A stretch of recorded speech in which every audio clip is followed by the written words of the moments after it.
ఒక్కసారి కొమ్మూరి గోల్డ్ కి కాల్ చేయండి. తాకట్లో ఉన్న మీ బంగారాన్ని విడిపించి మార్కెట్ ప్రైస్ కి వాళ్ళు కొనుక్కుని మిగతా డబ్బులు మీకు ఇచ్చేస్తారు. రైట్, బ్రేకింగ్ న్యూస్ చూస్తున్నాం మనం టీవీ స్క్రీన్ పై.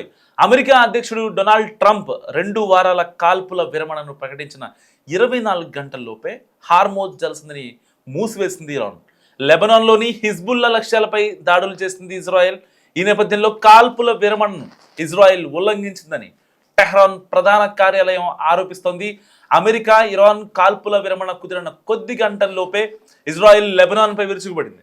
10 నిమిషాల వ్యవధిలో 100 ఎయిర్ స్ట్రైక్ చేసింది. ఇమాజిన్ ఎలా ఉంటుందో. ఈ దాడుల్లో 100 మంది అక్కడికక్కడే మృతి చెందగా దాదాపుగా 700 మందికి పైగా గాయపడ్డారు. సో ఈ సంఖ్య మరింత పెరిగే అవకాశం ఉంది.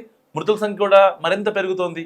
దాడులు జరిగిన ప్రాంతాల్లో అంబులెన్స్లు, వైద్య సిబ్బంది సహాయక చర్యలు ముమ్మరం చేశాయి. సో క్షతగాత్రులతో లెబనాన్లోని అన్ని ఆసుపత్రులు నిండిపోయాయి. 1982 తర్వాత లెబనాన్పై ఇదే అతిపెద్ద దాడి అని అధికారులు చెప్తున్నారు. ఇజ్రాయెల్ దాడుల్లో లెబనాన్ చెందిన ఒక ప్రముఖ మత పెద్ద సాదిక్ అలీ నబ్సూరి కూడా మృతి చెందారు. బీరూట్ సహా పలు ముఖ్య ప్రాంతాల్లోని హెజ్బుల్లా స్థావరాలను లక్ష్యంగా చేసుకుని దాడి చేసింది ఇజ్రాయెల్. సో హెజ్బుల్లా గ్రూపులపై దాడులు, Hezbollah command control centres and ఉగ్ర స్థావరాలు, ఉగ్రవాదుల మౌలిక సదుపాయాలను ధ్వంసం చేసినట్లు ఇజ్రాయెల్ తెలిపింది. మరి అలాంటి ఉగ్ర స్థావరాలను దాడులు చేయాలి అంటే 100 ఎయిర్ స్ట్రైక్స్ ఒక్కసారిగా చేసిందంటే మరి పాకిస్తాన్పై కూడా చేయాలి కదా. సో ఈ దాడులపై హెజ్బుల్లా గ్రూప్ నుంచి ఎలాంటి స్పందన రాలేదు. ఇరాన్, అమెరికా, ఇజ్రాయెల్ కాల్పుల విరమణ ఒప్పందంలో లెబనాన్ కూడా భాగమేనని పాకిస్తాన్ చెబుతుంది. అయినప్పటికీ లెబనాన్పై ఇజ్రాయెల్ దాడులు కొనసాగిస్తూనే ఉంది. ఈ దాడులు కొనసాగితే ఇరాన్, అమెరికా సీజ్ ఫైర్ పైన ప్రభావం పడనుంది.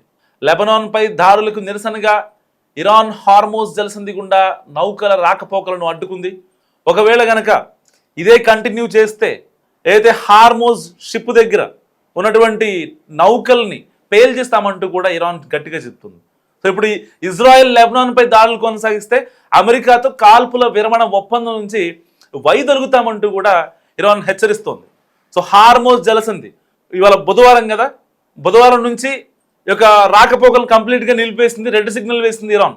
హార్మోజ్లో చిక్కున్న నౌకలకు ఈ జలమార్గం ఇంకా మూసివేసే ఉంటుందని అక్కడ ఆ ప్రతినిధి ఎవరైతే ఉంటారో సో షిప్పింగ్ యార్డ్కి సంబంధించి వాళ్ళు చెప్తున్నారు. సో ఈ దాడిని 2 వారాల పాటు నిలిపివేయాలన్న అమెరికా అధ్యక్షుడు డొనాల్డ్ ట్రంప్ డెసిషన్కి తమ మద్దతు ఉంటుందని ఇజ్రాయెల్ చెబుతున్నా లెబనాన్పై దాడి చేస్తుంది. సో అయినప్పటికీ తమ దేశంపై ఆ దాడిలో హిజ్బుల్లా పాత్ర కారణంగా కాల్పుల విరమణ నిబంధనలు, షరతులు లెబనాన్కు వర్తించవని ఇజ్రాయెల్ చెప్తుంది. కానీ ఇరాన్ ఏం చెప్తుంది, లెబనాన్పై మరొక దాడి చేస్తే గనక ఇక మేం చేయాల్సింది మేం చేస్తాం అన్నట్టుగా ఇప్పుడు అమెరికాకి వార్నింగ్ ఇస్తోంది ఇరాన్. లెబనాన్ భాగం కాదు, ఇరాన్ అమెరికా ఒప్పందంలో లెబనాన్ ఒక భాగం కాదని వైట్ హౌస్ ఇప్పటికే ధృవీకరించింది. And press secretary Karoline Leavitt ఆయన మీడియాని అడ్రస్ చేశారు. 2 వారాల సీజ్ ఫైర్లో లెబనాన్ భాగం కాదని ఇప్పటికే వైట్ హౌస్ చెప్తోంది. ఇటు టెహ్రాన్, వాషింగ్టన్ మధ్య కాల్పుల విరమణకు మధ్యవర్తిత్వం వహించిన పాకిస్తాన్కు ఇరాన్ లెబనాన్లో ఇజ్రాయెల్ కాల్పుల విరమణ ఉల్లంఘనల గురించి చర్చించడానికి ఇరాన్ విదేశాంగ మంత్రి అబ్బాస్ సో ఆయన ఫోన్ చేశారు. అసలు పశ్చిమాసియాలో ఏం జరుగుతోంది, హార్మోజ్ జలసంధి ఎందుకు రెడ్ సిగ్నల్ పడింది, ఇరాన్ అమెరికా మధ్య జరిగే వరకు ఇలాంటి టెన్షన్లు ఇంకా తప్పవా, జలసంధిని మూసివేయడానికి నిజంగా ఇజ్రాయెలే కారణమా? ముమ్మాటికి అవునని అంటోంది ఇరాన్. సో అసలు ఏం జరిగింది ఇంకాస్త మనం డీటెయిల్గా మాట్లాడుకుంటే ఇజ్రాయెల్ దూకుడు పెంచింది, కంట్రోల్ చేసేందుకు ఇప్పుడు ఇరాన్ కీలక నిర్ణయం తీసుకుంది. మీరు గల్ఫ్ మీద చేయొచ్చు, మేము లెబనాన్ మీద చేస్తే తప్ప అని ఇటు వైట్ హౌస్ మాట్లాడుతుంది అండ్ ఇజ్రాయెల్ మాట్లాడుతుంది. సో హార్మోజ్ జలసంధిని కంప్లీట్గా మూసేస్తామంటూ ఇప్పుడు ఇరాన్ చెప్తుంది. ముఖ్యంగా లెబనాన్పై ఇజ్రాయెల్ దాడులు తీవ్రతరం చేయడంతో ఈ నిర్ణయం తీసుకున్నట్లు ప్రభుత్వ ఆధీనంలో ఉన్నటువంటి ఏజెన్సీలు చాలా గట్టిగా కరాఖండిగా చెప్తున్నాయి. లెబనాన్లోని హిజ్బుల్లా లక్ష్యాలపై ఇజ్రాయెల్ దాడులు చేస్తోంది. ఈ దాడుల్లో దాదాపుగా 200 మంది ప్రాణాలు కోల్పోయారు. ఇప్పటికే కాల్పుల ఉల్లంఘన, ఇరాన్ దీనిపై అగ్గి మీద గుగ్గిలం అవుతోంది. దీని కారణంగా కాల్పుల విరమణ ఒప్పందాన్ని ఉల్లంఘించడమే ఇంకా మనకి శరణ్యం అంటూ ఇరాన్ భావిస్తోంది. హార్మోజ్ జలసంధిలో నౌకల రాకపోకలను ఇప్పటికే ఇరాన్ నిలిపివేసింది. ఈ విషయం తెలియగానే అమెరికా రంగంలోకి దిగింది. జలసంధిని వెంటనే తిరిగి తెరవాలని వైట్ హౌస్ ఇరాన్ను డిమాండ్ చేసింది. సో ఇరాన్ తన నిర్ణయాన్ని మార్చుకోవడానికి ముందు 2 నౌకలను జలసంధి ద్వారా వెళ్ళడానికి అనుమతిచ్చింది. లెబనాన్పై చేస్తున్న క్రూరమైన దురాక్రమణకు ప్రతిస్పందనగా హార్మోజ్ జలసంధిలో నౌకల రాకపోకలను తక్షణమే నిలిపివేయాలని ఇరాన్ పార్లమెంట్, జాతీయ భద్రత అండ్ విదేశాంగ విధాన కమిటీ ప్రతినిధులు ఇబ్రహీం ఆయన ట్విట్టర్లో రాసుకొచ్చారు. లెబనాన్ ప్రజలు మన కోసం తమ ప్రాణాలను త్యాగం చేశారని, వారిని ఒక్క క్షణం ఒంటరిగా వదిలిపెట్టకూడదని అన్నారు. సో కాల్పుల విరమణ అన్ని విభాగాల్లో జరగాలి. ఏప్రిల్ 11న ఇస్లామాబాద్ వేదికగా శాంతి చర్చలకు ముందు, అంటే భారత కాలమానం ప్రకారం గురువారం సాయంత్రం లేదా శుక్రవారం నాటికి టెహ్రాన్ వెనక్కి తగ్గే అవకాశం ఉందని వాళ్ళ ప్రతినిధి చెప్తున్న పరిస్థితి. సో జలసంధి ద్వారా ప్రయాణించడానికి నౌకలకు ఇరాన్ అనుమతి అవసరం ఉందని ఇరాన్ చెప్తుంది. ఎట్టి పరిస్థితిలో లెబనాన్పై దాడులు చేస్తే మేము ఊరుకోమంటూ కూడా ఇరాన్ హెచ్చరిస్తోంది. సో ఇరాన్ గల్ఫ్ కంట్రీస్ పైన దాడులు చేసింది కాబట్టి కువైట్ మీద, దుబాయ్ మీద, కువైట్ ఎయిర్పోర్ట్ మీద, దుబాయ్ ఎయిర్పోర్ట్ మీద, వాళ్ళ యొక్క ఆయిల్ రిఫైనరీల మీద, వాళ్ళ యొక్క గ్యాస్ రిఫైనరీల మీద దాడి చేసింది కాబట్టి మేము కూడా లెబనాన్పై, ఏదైతే ఇరాన్కి సపోర్ట్ చేసింది కదా లెబనాన్, ఆ లెబనాన్కి చేసి తప్పేంటి అని వైట్ హౌస్ ఇటు ఇజ్రాయెల్ మాట్లాడుతుంది. కానీ ఇరాన్ నిర్ణయంపై ఇజ్రాయెల్ ప్రధాని నెతన్యాహు స్పందించారు. కాల్పుల విరమణ లెబనాన్కు వర్తించదని తేల్చేశారు. అంటే ఇక్కడ ట్రంప్ ఆడుతున్న ఒక మైండ్ గేమ్ అనుకోవచ్చు.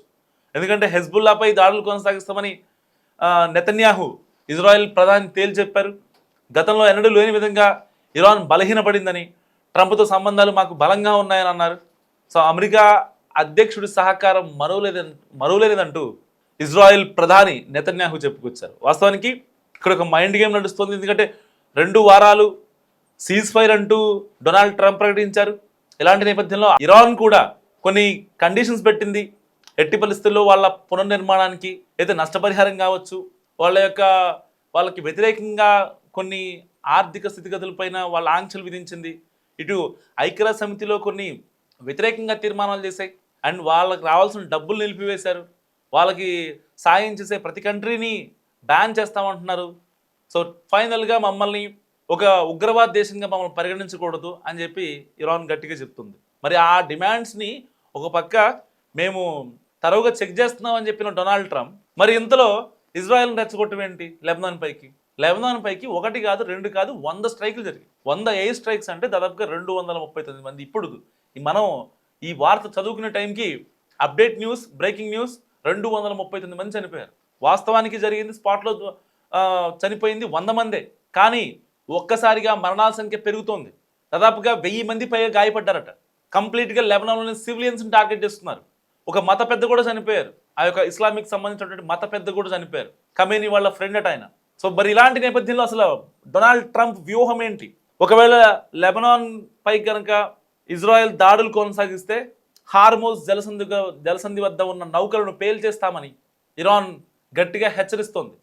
దాంట్లో ఇరాన్ షిప్స్ ఉన్నాయి, ఇంకా చైనా షిప్స్ ఉన్నాయి, ఇంకా రష్యా ఉన్నాయి, ఇటు Cuba, Italy, Germany, Japan, north Korea, Bangladesh, Sri Lanka, ఇటు యూరప్ కంట్రీస్కి చెందినటువంటి షిప్స్ కూడా ఉన్నాయి. మరి ఇలాంటి సందర్భంలో డొనాల్డ్ ట్రంప్ ఏం చేస్తున్నారు? అసలు ఒక పక్క సీజ్ ఫైర్ అంటూ ఆయన ఇలాంటి కవ్వింపు చర్యలు చేయడం ఎంతవరకు కరెక్ట్?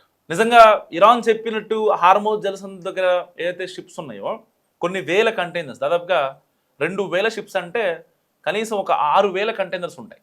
మరి ఆ షిప్లను కనుక నేలమట్టం చేస్తే కొన్ని లక్షల కోట్ల రూపాయల నిజంగా ఆర్థిక మాంద్యం వచ్చేస్తుంది, ఇన్ఫ్లేషన్ వచ్చేస్తుంది, చాలా ఇబ్బంది పడాల్సిన సిచ్యువేషన్. సో ఇటు ప్రపంచం ఆల్రెడీ చమురు సంక్షోభంతో విలవిల్లాడుతోంది. యుద్ధంలో పాల్గొనకపోయినా పర్టికులర్గా అక్కడ యుద్ధం ఎఫెక్ట్ చాలా దేశాలపై కనిపిస్తుంది. మరి ఇలాంటి సమయంలో సీజ్ ఫైర్ చెప్పిన ఇస్లామాబాద్లో శాంతి చర్చలు, దౌత్యవేత్తలు వచ్చి మాట్లాడుకోవడాలు ఇలాంటివి జరుగుతున్నా లెబనాన్ని రెచ్చగొట్టడం ఎంతవరకు కరెక్ట్? నెతన్యాహుకు అసలు మైండ్ దొబ్బిందా? మరో డొనాల్డ్ ట్రంప్ అనుకుంటున్నాడా నెతన్యాహు సీజ్ ఫైర్ ఒప్పందం మాకు ఇంప్లిమెంట్ అవ్వదంటే అర్థం ఏంటి? అంటే వాళ్ళు యాక్సెప్ట్ చేయరా? ఓన్లీ డైరెక్ట్గా అమెరికా వస్తేనే రంగంలోకి సీజ్ ఫైర్ ఆయన చెప్తేనే ఆగుతాడా? ఇప్పుడు ఆయనే చెప్పాడు కదా, డొనాల్డ్ ట్రంపే చెప్పాడు. అయినా కానీ నెతన్యాహు ఎందుకు ఆగట్లేదు? మళ్ళీ ఏమంటాడు నెతన్యాహు, మా వెనకాల డొనాల్డ్ ట్రంపే ఉన్నానంటాడు. అంటే ఏం జరుగుతుంది అసలు? మస్తుగా కామెంట్ చేయండి.